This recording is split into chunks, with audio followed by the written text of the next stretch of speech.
Biofriendly Podcast. It's the Biofriendly Podcast. You know, I always prefer podcasting in the morning as opposed to podcasting in the afternoon. Do you? Mainly because I gradually get sweatier as the day moves forward. That's the problem. And then all of our fans think you're just a sweaty guy. Yeah, I'm just a sweaty guy. Who sweats all the time? I am. I run hot. I'm one of these people that runs hot. I mean, you don't just run hot, baby. Maybe no. I am. You walk yeah. hot. Yeah. Do you run? I mean, You like dance hot. You don't run hot. You're pretty even keeled temperature. Have a fairly large, comfortable temperature radius. Is that a combination of words that makes sense? I get it. Yeah, and they get it too. I'm pretty. Like I can stay fairly comfortable when it's very hot, and stay fairly comfortable when it's very cold. Yeah, I'm pretty good with both. So I don't think I sweat more than. I love it cold. Yeah, I love it cold. Yeah, that's great. You know this about me because when I come over to your house, I'm like, we have to. Yeah, it's a whole panic. How can we get the house cold enough to deal with? How can we frigid up the house a little bit? The Givenses are coming. Yeah, well, it's specifically this Givens. Yeah. It's specifically this Givens, but we pre-cool our house. Yeah, I passed on that gene to my sons. Yeah, because when one of them was a baby, he was fussy and not going to bed, and my mother-in-law was staying with us at the time, and he was in this this pajamas that covered his feet. This very and it was because it was wintertime, it was cold, right. And he wouldn't go to sleep. And they were so cute. Yeah, so cute. And I said, take that off of him. Take the footy pajamas. Just let him be bare skin. Yeah. Out like a light. Out like a light. Because he was roasting. You're burning our child. No, it was like I said, if he's anything like me, he just wants to feel that cold air all over his skin, and he will fall asleep. Sure enough, he did. Sounds majestic. Cold. I am majestic. Majestically cold. Yeah, I feel like you should ride on a horse. As long as it's cold outside. Yeah, no. Not on a summer day, on a winter day. Like on the Norwegian coastline. Yeah. You're just galloping on a horse. Yes. And the snow is just, drizzling along your skin. If I had my own Harlequin. Your hair is just... Yeah, my own romance novel. Fluffing in the back behind it would you. always have to be me on the cover with cold environments. Yes. Because if it was like on a tropical beach, I would look miserable. This is the worst. So hot outside. You know what? Cold people need the romantic heroes too. Cold people. Yeah. Can you imagine going into the book section and you're in a bookstore and you're like, where's the cold people section? I want stories that only revolve around people who need to get. I need a chilly. cold person, Danielle Steele romance novel. And I need it now. I need a love story for a cold person. I want to see Jacob on a horse in the snow. Because cold people are loving too. Just because we like being cold doesn't mean we don't need to be loved or loved in return. It's a little bit culturally insensitive. I agree. To think that they wouldn't. In today's day and age, cold people deserve the rights as everybody else. I think it's one of the last groups left that just gets made fun of, and nobody worries about it. Nobody cares. Right now, cut to somebody listening to our podcast, like in an igloo, just like, yes, finally, someone gets it. Somebody knows. They just, God, well, just when the next ice age happens, they will rule the world. Yeah, they're like, hey, we've been training for this our whole existence. It's coming. It's an option. People don't realize that's there's a good possibility of that as well, right? A lot of what we're looking at is extrapolation of data, right? Like, so how much, how much will frozen whiteness reflect versus, pooly dark blueness, right? And so depending on how that is, maybe things get hotter or colder at a different rate, and that rate is sort of the thing that climate. What would be the opposite of a climate denier? It would be like a climate acceptor. No, like a far opposite. like a climate hyperbole climate. A hyperclimatist? Yeah, hyperclimatist. Would say that we've got 10 years because we're going to superheat the earth and we're all going to die, right? So, but one of the possibilities, if you're trying to extrapolate data, which is, by the way, hard to do, and basically the results are always wrong. Right. Which doesn't mean that we shouldn't be doing something. We should. We're analyzing the data all the time. But extrapolating. And we gotta do something. I'm not denying that. This is absolutely true. But what I'm saying is one of the possibilities is you really heat up the air, and then that causes moisture to get up into the sky. Right. And because there's more moisture, that moisture also makes its way up to the northern and southern tips, which get much less sun contact and still remain cold. Yeah, are they as cold as they were potentially if the temperatures go up? No, but they're still well below freezing. Right. So those freeze, there's now moisture where normally there isn't moisture, and then you get more snowstorms, and you get more snow. And then that more snow then creates the opposite effect that then makes all of us go into another ice age. Nice. And so then we die in ice instead of dying in heat. That's how I want to go out. So I'm just saying. No, wasn't there that movie The Day After Tomorrow? Day After Tomorrow, where the Statue of Liberty is covered in snow. Yeah. I mean, that's one of the possible extrapolations of the data. So we're all dead no matter what. Don't worry, we're all gonna die. Oh, hey. The question is, Noel's kidding right now, kids. How? Yeah, I am kidding. No, kids, I'm kidding. I'm absolutely. It's a joke. We're gonna be fine. We're gonna pull together. We're gonna do this. Gonna pull this off. That's why we're here. That's why we're here. To help you pull this off. Oh, speaking of which, this is the Biofriendly podcast, and I'm Noel, and I'm Jacob, and we're here to host for you. And today's subject, although we've spent some time on the cold and the weather and changes in climate, which we always will, today's subject is back to school. No, my kids are doing that. They're going back to school this I know. Gonna go back to school. You mean everyone's bam. Gonna go back to school. Doing the Huey Lewis, take me away. I don't mind. I went way too high on those notes. So anyway, we're gonna do back to school. So we're gonna help. Yeah, that's great. I didn't realize that everyone else's kids were also going back to school. I thought it was only mine. No, it's every child, and it's actually there's a lot of people. It's not just the little kids. It's the high schoolers. It's college age. School's coming back. We're in August now, and some have probably already started. Some early birds maybe, and there's some that are just a few weeks away from. School's coming back. Deal with it. School's back, 'cause summer is over. That was the alternate take of that song. Fall time. School's back forever. All the kids are like, wait, what? Yeah, what? Forever? Forever? I got to go to school forever? When you're in school, I remember being in school, it did feel like it was going to be forever. Oh, do you remember being a kid in school and feeling like this will never end? I'll never escape this. First day of school means that I have 1,000,000 days left until it's over. Right. And then when you're done with school, like I've been out of school so long now, it's kind of crazy to feel like that feels like such a minuscule part of my life in the long game. Yeah. Well, your reference has increased. Yes. My frame of reference. When you were a kid, when you were just a little tyke of 10 years old, I didn't have anything you else. had 10 years of time with which to reference. So a year was 1/10 of your life. You are good at extrapolating data. Baby. Data. So, but imagine that, right? Can you imagine right now 1/10 of your life, the amount of time that is? So you're 7 years old. Yeah. So 1/10 of that means that one school year would have been. I hate to break this to the audience, but one school year would have been 4 years of time. Yeah. That's how long a school year used to take. Oh, they're going to put it together now. Yeah. They're going to put together my age. They're going to do the math. The smart ones are going to be like, wait a second. That means he's definitely over 25, like I thought, from his look and appearance. We found out he was lying. He was lying. But can you imagine, though? Like, that's what it's like for a 10-year-old, is they're not looking at a year of school. They're looking at 4 years of school in time if you are the same age as Jacob. Right? So yeah, that's very true. So this episode is going to help parents, going to help kids, going to help college students, high school students, whatever. Everybody who's getting ready to get back into the full swing of things. We're going to give you some tips today on ways that you can do that sustainably. Sustainable? Sustainable. So one of the things that people often do is they want to go get a new wardrobe. I want a new wardrobe. New clothes. Yeah. Right? You want to look nice? So nice. Would you consider going and getting them secondhand? Of course not, Jacob. No. Only buy the top of the line. I go to Rodeo Drive and I get the top of the line shoes. And I put them red bottoms on the bottom of the line socks. Right. But that's like a ironic thing because I'm a hipster, as you can tell. Definitely. By looking at me? Definitely.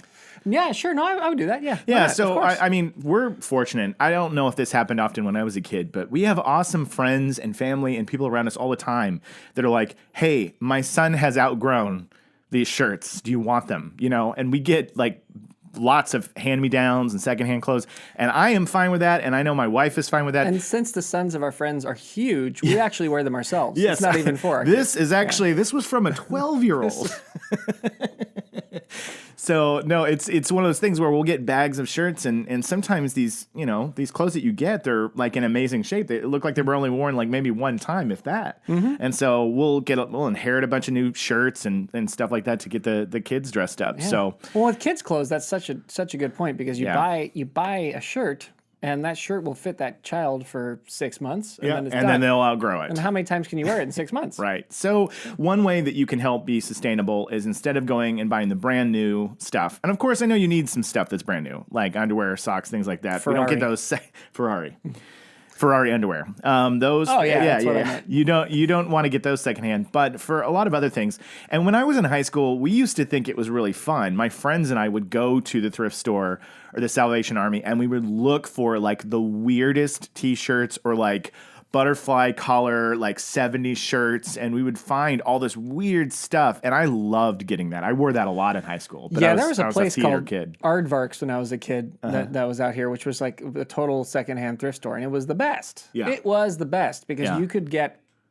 very retro, just like mind-blowing clothing. And I love it. Mind-blowing clothing. yeah, and I feel like the kids these days, like, what do they have now? Out of the closet or something? Yeah, there's right? Out of the Closet, and then there's I used to live in Sherman Oaks, and there was a place called Iguana Vintage Iguana? Iguana Vintage Clothing. There's all sorts of like cool shops, and especially where we live. Look, if you're listening to this in California, there is no shortage of wild and crazy clothes, because we're in the movie business, and so a lot of these clothes from TV shows and film, they end up in these places. There's this place in Burbank, I forgot the name of it, that's specifically what they sell, is like wardrobe from movies and TV shows. Right. So anyway, I encourage you to get secondhand, get hand-me-downs, cut back on having to get the latest and greatest for your kids. And thank you for joining our podcast. That's it. That's it. That's it. No, second up there's more. second tip is, a lot of times we feel the need to go supply up before the first day, right? Like, I got to go get all my school supplies. But Yeah. Well, it's recommendation- true, because if you don't plan, yeah. then you may find, I have to get up now. Like, Right. for instance, people listening to this podcast today, you're already too late. No, that's not the What? That's not That's not the message? No. What I was actually going to tell them is, actually go to the first day and kind of get an inventory of what you'll need before you just blindly go and get the supplies. Because oftentimes on the first day of school, they'll break down what the needs are. So you don't need to show up with everything in a bag. Like, you don't need to have every single supply, because when you get to school, sometimes they'll be like, these are the things that we're going to be using. So get your inventory first before you go shopping. That's great. Yeah. Ask your teacher, what do we need? Yes. And then go shopping. And then go shopping. What an experience. Because instead, if you went out and you got like rulers, glue, scissors, a binder, everything, folders, blah, blah, blah, blah, and you got all this stuff, all these school supplies. But you didn't need glue. You didn't need glue. They had a Dumbo. plethora of glue. You were a Dumbo You were. who bought glue Hey, before it was time to get. They had this glue. has nothing to do with elephants. Okay. My bad. My bad. Sorry. So anyway, that's another way that you can save some green and good. be green. That's great. No, you don't, because you don't spend money on the glue you don't need. Yep, And exactly. instead, you get paste. I make my own glue anyway. I know you do. Horses run for miles from this place. They can't. They better watch out. Trotting by the old Givens farm. Oh no, that's the glue maker. Bareback in the snow. Yeah, exactly. on a horse. Hey, we Hunting for other horses. We did reference earlier that I would be riding in the winter terrain on, riding on the back of a horse. So that's what I'm doing. I'm collecting glue supplies. Attaboy. That's my Harlequin book, the glue gatherer. I fall in love as I'm gathering glue. Yeah. Anyway, hey, horse lovers, I'm just kidding. Don't classic. worry, I don't really do that. I love horses. Choose non-toxic and eco-friendly school supplies. So so this is interesting. Yes. Okay. Help me with this. I did not know this, but I don't know how to spell this word. Phthalates. Phthalates. Can you see it right there? Shoot! Oh, I just new hit the tab. wrong. I just He hit hits the tab. the new tab button There it is. just as I'm Do you see looking. it? Do you see that word right there? Wow. I don't know. It's PHT. looks So like- it's like a fart noise. like it's like Pilates. Pilates. Looks like Pilates. Yeah, Pilates. So it's not Pilates, it's Pilates. It looks like a fart noise. It's like Pilates. So I don't know if you guys. This is that toxic chemical is not good. I'm sorry. That was brilliant by the What? company that produced this toxic material. Yeah, they made it. Smartest thing you can ever do. Let me teach you, listening people at home. If you're going to produce a toxic material, give it a name that cannot be pronounced. Yeah. Because if you give it a name that cannot be pronounced, you cannot call it out as bad. Right. Can Like you what would you imagine? say? Like they're on the floor Don't and ever like put Pfeffermuffles in your crayons. they're at Congress and like, I want to take these lights out of. Got Like- it? And they're like, pardon? Like I So said, that was the biohazard tip of the week, by the way. So they're a chemical additive, and if you can believe it, Congress banned that chemical in children's toys. we got to banned. get the footage of all the guys in Congress Trying to talk about this. Look, I think the So they banned it in children's toys, but they are still widespread in school supplies like lunchboxes, backpacks, and 3-ring binders. So that's just a little tip for you guys to be aware of, that some of these backpacks and binders and things and lunchboxes still contain something that Congress took out of children's toys. So it has this unpronounceable chemical in it. Yeah. So I would encourage you to be careful when you're getting backpacks. They make awesome like recycled material backpacks out there, or natural canvas backpacks. But like a lot of the shiny plastic models, they contain like, you know, the PVC and the highlights in there. So anyway, that's a tip of it, you know, a little bit of advice for you to be careful. Okay. Yeah. All right. And then everyday school supplies. There's all sorts of like recycled pencils, markers, recycled pens, 100% recycled chlorine-free notebooks. There's all of that out there. And those companies will brag about it. They'll have tags and tabs on all of them that say, hey, we don't have any of the lights in there. Yeah, and when you see that, go ahead and try to pronounce it. It's a lot of fun. When you're in the store, you're like, oh boy, I just bought a backpack with no flop. PHTHA. So it's like LATES. So Pilates. Pilates. Up next, this is more for college-age kids, but buying used textbooks. Buying used textbooks. Okay, used textbooks. That I don't. When I went to college, I remember my freshman year, I bought textbooks, and it was so much money. It was so much money. I was like, I cannot believe how many. It's a fortune. How many thousands of dollars my textbooks are adding up to be. Yeah. So then very quickly after that, I remember discovering on campus a used bookstore, and that was like totally the saving grace. Yes. You just find these books that somebody else has underlined and highlighted sections, and it's tattered and you know whatever. And you get to steal their notes. Yeah, exactly. But it saves you a ton of money. Mm-hmm. So if you have access to used textbooks, or you know somebody who is in the course before you and they have it and they want, you know, you can buy it off of them or whatever. But that's a great way.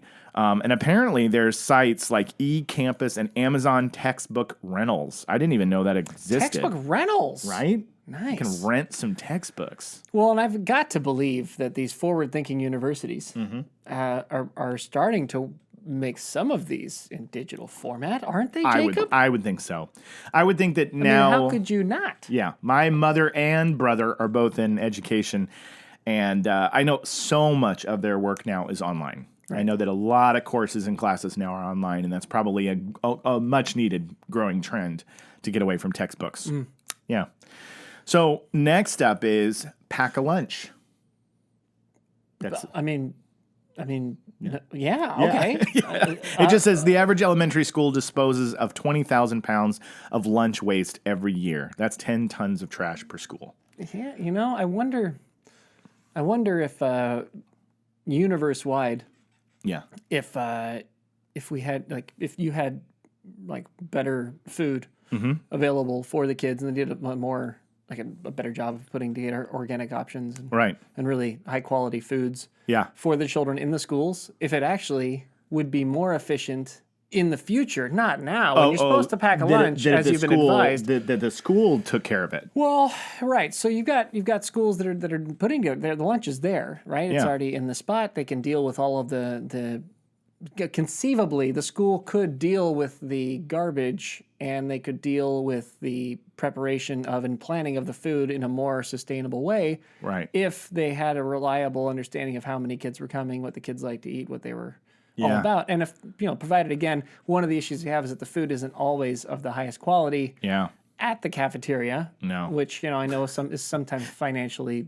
related, not because people don't want to have the food be better. Right. But I know it's just interesting to me because packing lunch that's definitely a good way to do it and it's logical. But these schools are they're going to be producing food for somebody. So That's true. I almost wonder if the opposite would be more efficient because if they knew what everybody was going to be eating and it was organized. Plannable, Yeah, I reliable way, agree. you'd probably be wasting less food. Yeah, and I agree. When I read that, when it said bring your lunch, I was like, wait a second. Now we're just bringing more and more goods and items. And I mean, that's because... Right, because someone probably made a sandwich for the kid at the school thinking maybe they're going to eat today. And now but every kid's bringing their lunch, then it's just going to waste. Now there's 2 sandwiches. Right. And we're throwing them both. So isn't that what's creating the waste? I don't know. So... what I'm saying is, this latest tip Don't of bring ours, your lunch. No. this latest No. tip of ours has some potential To go one way or the other. flaws. Yeah. in Yeah. it. Well, I wonder if that's a good question. And I don't know this. And if you work in the school system and you know how lunches are dealt with. I did read when I was researching this online, there is a whole program to encourage your school to shop locally for the lunches. Like Totally. That's make great. sure you're not importing, halfway across the country some, giant chain, but to shop locally for your ingredients for the food that are being used in the cafeteria. That helps your city. Yeah. That helps everyone. So Yeah. there's a lot of groups that help you do that. But I wonder, I don't know this because I'm not in education, but they've got to have a plan for we've prepared lunch for students today and knowing the average student that will eat at school and the average that will pack a lunch. It's got to change from day to day. Right. You know what I mean? That's very inconsistent. Well, it seems like that's something that you could probably figure out a way to do very efficiently if the attention was put on it. That's all I'm saying. That's his point. And then maybe that would be if that is what is going on in your school, and in some communities they do worry about this. I know that the cost of food is a big issue because they're trying in a lot of schools to provide free lunch for more kids. Yeah. Particularly kids from lower income families who have trouble getting their food. Yeah, So that's true. if you're like if that's what's happening and they're trying to make that more efficient, make that a little better, and your school is working on that, then what we just said could be highly damaging to what they're trying to do. So then look, if your school is like, hey, please eat our food, then by all means go do that. But if you're going to pack a lunch, I do have tips now for you on that, which is if you're going to pack a lunch, so let's just say... Let's suppose that you got to pack a lunch. you got to pack a lunch. You're not paying for lunch today. You don't want to spend that money. The key about packing lunch is that we got to get away from the Ziploc baggies and the disposable single-use stuff. This is a really big way that you can make a difference. There are a ton, and I'm going to list some for you, different ways that you can get some eco-friendly lunch boxes and totes that your kids can use that you can bring to school, and then they can bring it home, you can wash it out, and you can reuse it. And you don't have to every single day be going through plastic bags and plastic waste. Let's do this. Let's do it. So we have dig some in. right out of the bat. We have one called You Conserve, and that's the letter U, and then the next word is spelled with a K. You Conserve insulated lunch tote or sack. Didn't we discuss how at some point everything's going to be misspelled because That our of entire corporations? English language is all going to be wonky because everybody misspells things to get their brand. so that their brand cannot, or Yes. because so they can get the .com that's unavailable. Yeah, everybody in the future, we're not going to have any idea on how to spell things correctly.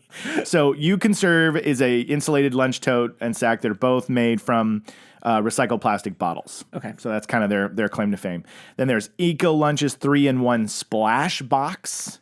That's one that you could get. That's like a box within a box within a box. Eco Lunches 3-in-1 splash box. Yeah. So if the box is in the box is in the box, Yeah. then how? This isn't like a Russian doll, right? Because then No, you just got boxes and boxes. No, We're just but you- wasting air. You take out the... These guys are driving me crazy. You unpack each container and use it, but when you store it, they can sit within themselves. It's just a storage thing.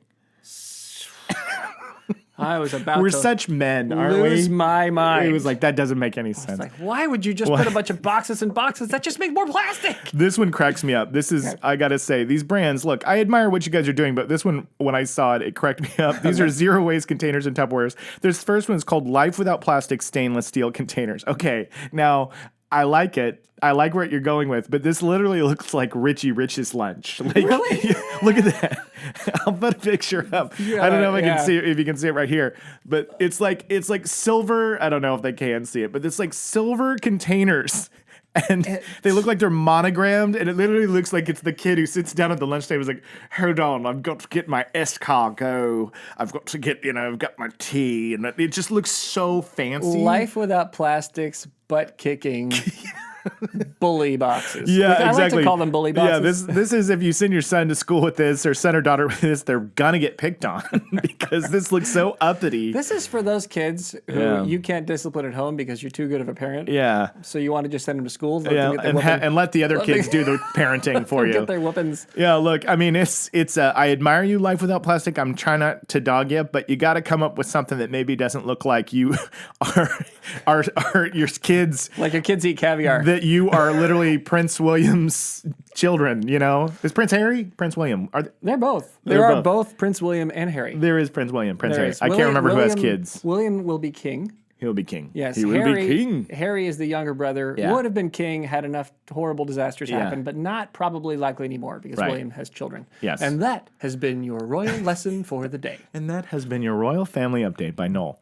Then up next, this one's much cooler. Won't get your kids beat up. BAMbox.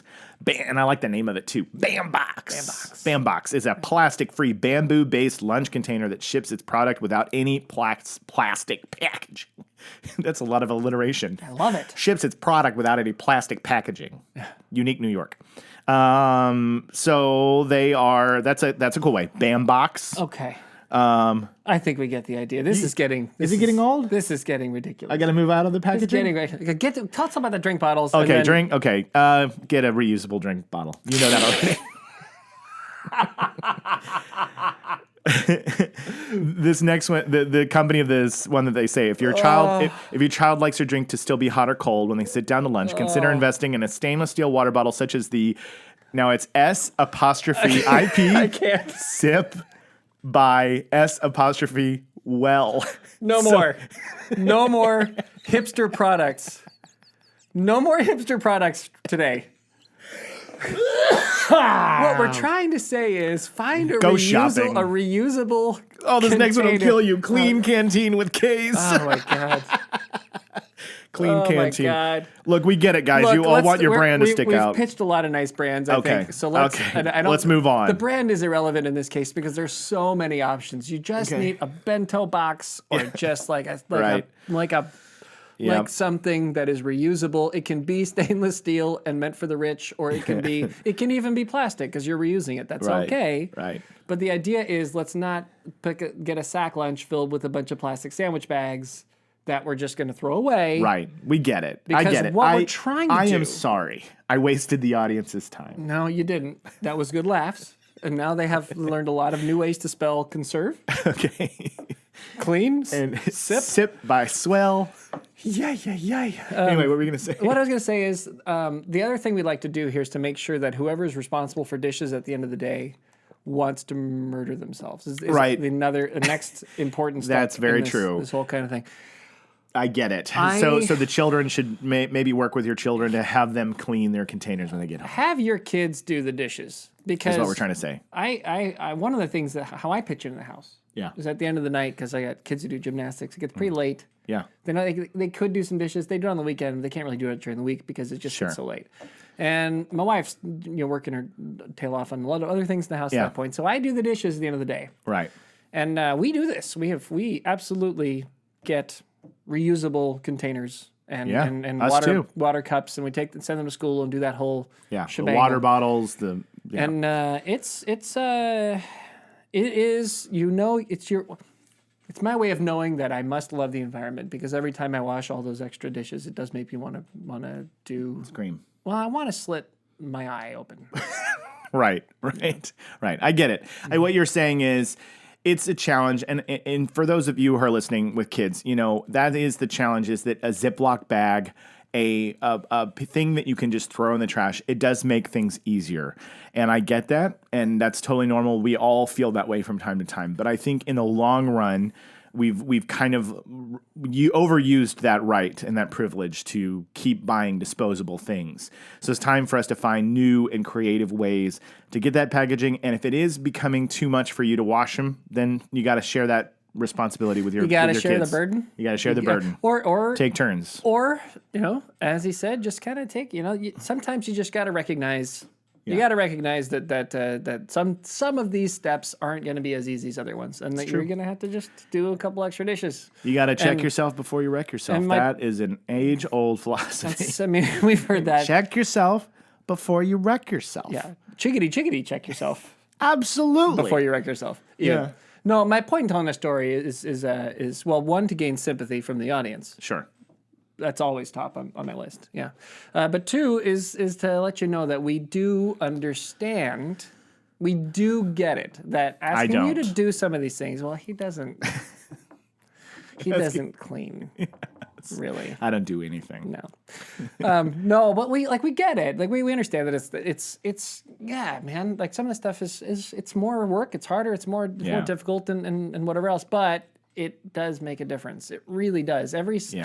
Every day of school, which we've already said is worth 4 years. Hey, don't age me to 50. Don't you age me to 50 all of a sudden? He's like, 5 years. 5 years. Do the math, guys. This guy. Think about how much plastic bag you're using if you did that every day for 3 different things that are in a plastic, and that's all going in the landfills. Yes. So let's work together. Let's work together to be a part. Yeah.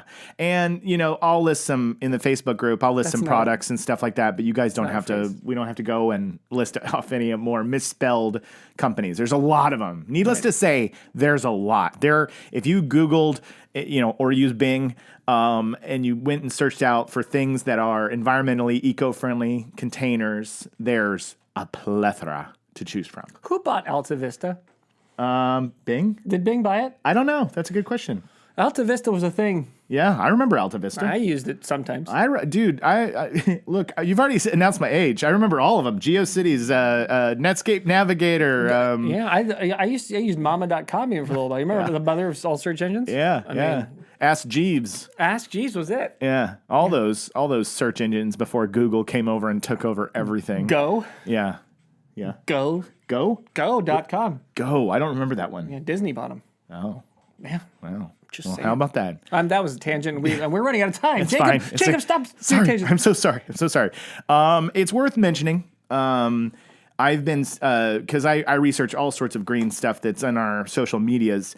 There's this stuff that's in some hand sanitizers and hand soaps called triclosan. And got to steer clear of that stuff. It's not good for you. It's not good for your health. It's being taken out of a lot of things. But some of the more generic hand sanitizers and antibacterial stuff, they put it in there. So try to find some that doesn't have it. I know that sending our kids off to schools, to the germ havens that schools can be, and everybody gets sick all the time. Antibacterials and hand sanitizers are key, but you really want to steer clear of triclosan. There's also another option. Okay. Wash your hands. Yeah, wash your hands. Of course. Of course. It's such a thing that you remember as a kid. Your parents and your teachers just slamming down on you. Wash your hands. Wash your hands. Wash your hands.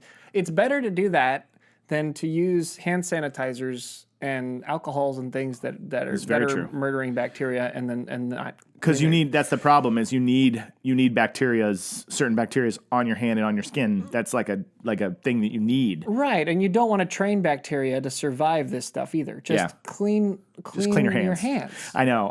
It's tough because I have 2 boys, and I'm always, when we're out, I'm like, you got to go wash your hands. If we're gonna go eat dinner, got to go wash your hands. And they give me that look, that annoyed look, like, again? And I'm like, yes, again, every day, over and over again. You have to keep doing this. No. I know you parents are so funny. I know you parents can relate to that. When you ask your children to wash their hands, and they look at you as if, I hope this is the last time I have to do this. You're a monster. Why would you make me do that? Well, I'm supposed now you're going to ask me to brush my teeth. Yeah, I guess I got to shower again. And you're like, yes, you have to clean your body. You have to be clean.